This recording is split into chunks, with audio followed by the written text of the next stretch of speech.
नाजरीन, आज की वीडियो की शुरुआत एक ऐसे मोड़ के साथ करते हैं जो शायद आपको हिला कर रख दे। एपिसोड 18 के हालात और एपिसोड 19 के प्रोमो को देखकर लगता है कि कहानी अब असल ड्रामाई मरहले में दाखिल हो गई है। क्या यासीन पाकीज़ा को कोई नुकसान पहुंचाने की कोशिश करेगा? क्या आयो ईमानदारी से इन्वेस्टिगेशन करेगा? और साथ ही साथ कुछ लोग जो अभी तक मासूम लग रहे थे, शायद वो इतने मासूम नहीं। तो आइए देखते हैं पिछली किस्त में क्या हुआ और आगे क्या होने का इम्कान है। एपिसोड 18 में सबसे ज़्यादा तवज्जो पाकीज़ा पर थी। वो अब पहले जैसी डरी हुई लड़की नहीं रही। उसकी आंखों में खामोश अज़म और हौसला दिखाई दिया। वो अभी मुकम्मल कॉन्फिडेंट तो नहीं, लेकिन वाज़ेह है कि वो हालात के खिलाफ लड़ने के लिए तैयार है। और फराज, ये बंदा अपने जज्बात और मुआशरती दबाव के बीच उलझा हुआ लगता है। कभी वो पाकीज़ा के हक़ में खड़ा होता है तो कभी थोड़ा हिचकिचाता भी है। मुझे तो इस गंदी शक्ल वाले फराज की समझ नहीं आई। असलम का मंजर याद करें, फुल टेंशन, लोग क्या कहेंगे वाला दबाव बिल्कुल साफ था। और अलिया की तरफ से इमोशनल सपोर्ट भी नजर आया, छोटे डायलॉग स्निपेट की तरह। अलिया, हर वक्त लोगों के डर से फैसले नहीं करने चाहिए असलम। असलम, लेकिन मुआशरा क्या कहेगा अलिया, ये सब हैंडल करना मुश्किल है। इससे फैमिली कॉन्फ्लिक्ट और सोशल प्रेशर का असल एहसास आता है। समन और जुबैर भी दिलचस्प सीन्स लेकर आए।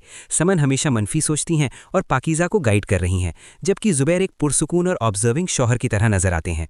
आपको क्या लगता है कि जुबैर झूठ बोल रहा है, ये सच में बेकसूर है? और फिर यासीन, उफ, ये बंदा खामोशी से कुछ मैनिपुलेट कर रहा है। एपिसोड 18 और प्रोमो दोनों में हिंट्स हैं कि ये कुछ छुपा रहा है और लगता है अगली किस्त में इसका असल चेहरा सामने आएगा। इन्वेस्टिगेशन ऑफिसर भी कहानी में सस्पेंस बढ़ा देते हैं। उनके सवालात और तहकीकात से साफ लगता है कि स्टोरी एक बड़े राज की तरफ बढ़ रही है। सीक्रेट्स जल्द सामने आने वाले हैं। एपिसोड 18 के और मोमेंट्स अकबर और असगर फैमिली डिस्कशंस में शामिल हैं। छोटे इंटरेक्शन से लगता है कि फैमिली के अंदर भी इख्तिलाफात मौजूद हैं। ये छोटी डायनामिक स्टोरी को मजीद ग्रिपिंग बनाते हैं। अब आते हैं एपिसोड 19 के प्रोमो की तरफ। प्रोमो देखकर वाजे है कि स्टोरी एक नए ट्विस्ट की तरफ जा रही है। इन्वेस्टिगेशन ऑफिसर शायद कुछ अहम क्लू डिस्कवर करने वाले हैं और लगता है याफीन के लिए टेंशन बढ़ने वाली है क्योंकि सीक्रेट्स एक्सपोज होने वाले हैं। और फराज, ये क्रिटिकल पॉइंट पर खड़ा है। अब उसे फैसला करना होगा, क्या वो खुलकर पाकीज़ा के साथ खड़ा होगा या मुआशरती दबाव और अपनी हिचकिचाहट के बाइस पीछे हट जाएगा। अगर फराज मौक़िफ़ इख्तियार करता है तो स्टोरी एक जज्बाती और ताकतवर मोड़ ले सकती है। अगर पीछे हटा तो पाकीज़ा के लिए मुश्किलात और बढ़ जाएंगी।